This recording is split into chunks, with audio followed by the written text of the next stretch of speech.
Subscribe कीजिए Gurukul hub channel को और बेल आइकन को दबाइए देखने के लिए लेटेस्ट एजुकेशनल वीडियो सबसे पहले। हेलो गाइस, आज की इस वीडियो में मैं आपको बताने वाला हूं जो आजकल जितने भी एस्पिरेंट एग्जाम दे रहे हैं उनके माइंड में एक चीज चल रही है, जो न्यूज भी आ रही है, सिंगल विंडो सिस्टम। तो सिंगल विंडो सिस्टम है क्या इसका बैकग्राउंड है और कैसे ये इंप्लीमेंट होने वाला है। देखिए, सिंगल विंडो सिस्टम क्या है कि वन इंडिया वन एग्जाम, एक ये प्रपोजल चल रहा है। तो इसमें क्या होगा कि ऑल इंडिया लेवल पर अगर आप 10th पास हैं तो आपका 10th पास एक एग्जाम होगा टीयर 1। 12th पास कर रखी है आपने तो 12th लेवल पर एक एग्जाम होगा, और आप अगर ग्रेजुएट पास हैं तो ग्रेजुएट लेवल का आपका टीयर 1 एक एग्जाम होगा।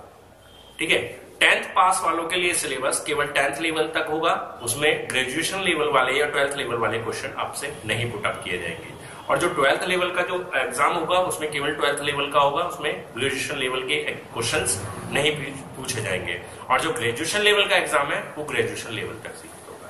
ठीक है, अब होगा क्या कि ऑल इंडिया लेवल पर जितने भी डिपार्टमेंट्स हैं वो सब 10th लेवल, 12th लेवल और ग्रेजुएट लेवल का इंडिविजुअली एग्जाम लेंगे, एक टीयर 1। और टीयर 1 क्वालिफाई करने के बाद आपके जो मार्क्स है वो national career service NCS, national career service पे अपलोड कर दिए जाएंगे।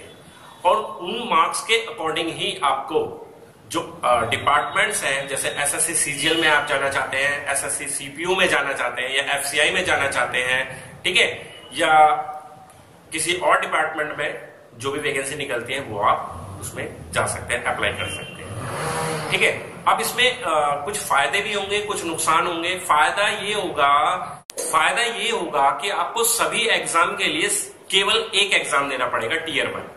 टीयर 1 आप एग्जाम देते हैं, एक बार आपको फॉर्म फिल करना पड़ेगा और एक बार ही आपको फी सबमिट करनी पड़ेगी। आपको अलग अलग एग्जाम के लिए बारी बारी से कोई फॉर्म नहीं भरना है, कोई आपको फी सबमिट नहीं करनी है। ठीक है, ये सबसे बड़ा फायदा है जो इसमें दिखाई दे रहा है।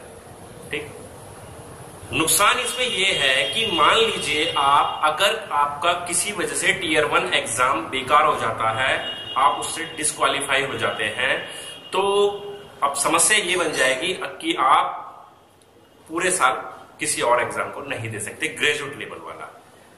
ठीक है, जैसे पहले अलग आता था, SSC CGL अलग आ रहा है, CPU अलग आ रहा है, FCI का अलग आ रहा है, या कोई और अदर एग्जाम अलग आ रहा है। तो आप क्या करते हैं, इंडिविजुअली अलग अलग फॉर्म फिल करते थे, अलग अलग एग्जाम देते थे, एक में नहीं हुआ, दूसरे में नहीं हुआ, तीसरे कहीं ना कहीं चांस रहता था। लेकिन अगर आप टीयर 1 ही डिस्क्वालीफाई हो गए तो आप पूरे एक साल आपको वेट करना पड़ेगा, आप किसी दूसरे एग्जाम को नहीं दे पाएंगे ग्रेजुएट लेवल पे। 10th 12th लेवल आप दे सकते हैं। ठीक है, तो ये एक नुकसान भी है इसमें। तो अब देखते हैं कि अब ये कब तक हो पाता है, क्योंकि अभी इस पे प्रपोजल दिया हुआ है और कब तक ये इंप्लीमेंट हो पाता है हमें फिलहाल वेट ही करना पड़ेगा, जब तक कोई ऑफिशियल नोटिफिकेशन नहीं आ जाता है।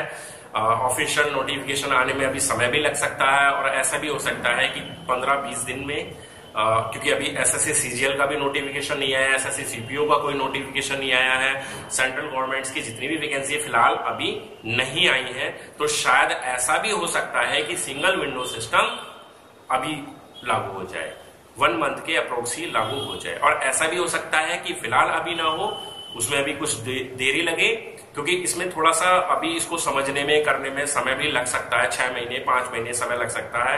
अब ये PMO पर डिपेंड करता है कि जो हमारी केंद्र सरकार है वो उस पर कितना वक्त जाया करती है इसको इम्प्लीमेंट करने में। ठीक है, हालांकि बहुत फास्ट जो हमारी सरकार है बहुत फास्ट काम कर रही है इस पे। ठीक, लेकिन फिर भी जब तक कोई ऑफिशियल नोटिफिकेशन नहीं आ जाता है, हमें फिलहाल वेट करना पड़ेगा और ये देखना पड़ेगा। ठीक है, लेकिन फिलहाल हमें इन सब चीजों को दरकिनार करते हुए अपनी तैयारी तो रखनी ही चाहिए, क्योंकि देखो, तैयारी हमें जब भी करनी है, चाहे सिंगल विंडो सिस्टम लागू होता है या नहीं होता है। ठीक, अगर सिंगल विंडो सिस्टम लागू होता है तो हमें केवल टीयर 1 एक बार देना पड़ेगा, लेकिन अगर नहीं होता है तो हमें हर एग्जाम के लिए अलग अलग देना ही पड़ेगा। तो हमें तैयारी तो अपनी बरकरार रखनी पड़ेगी। ठीक है गाइस, तो लास्ट में बस इतना ही कहूंगा कि देखते हैं कि जब तक भी लागू होता है ये सिस्टम, लेकिन फिलहाल अपनी तैयारी को बरकरार रखें, एक ऐसी तैयारी करके चलें जो सिस्टम कोई भी लागू हो जाए वो सिस्टम हमें पीछे न छोड़ सके। हम ही आगे निकल जाए, उस सिस्टम से हम आगे निकल जाए और अपनी नौकरी ले जाए। ठीक है, तो लास्ट में बेस्ट ऑफ लक मेरी तरफ से। चाहे सिंगल विंडो सिस्टम है, चाहे कोई और सिस्टम है, हमें तो अपनी नौकरी लेके रहनी है। Best of luck.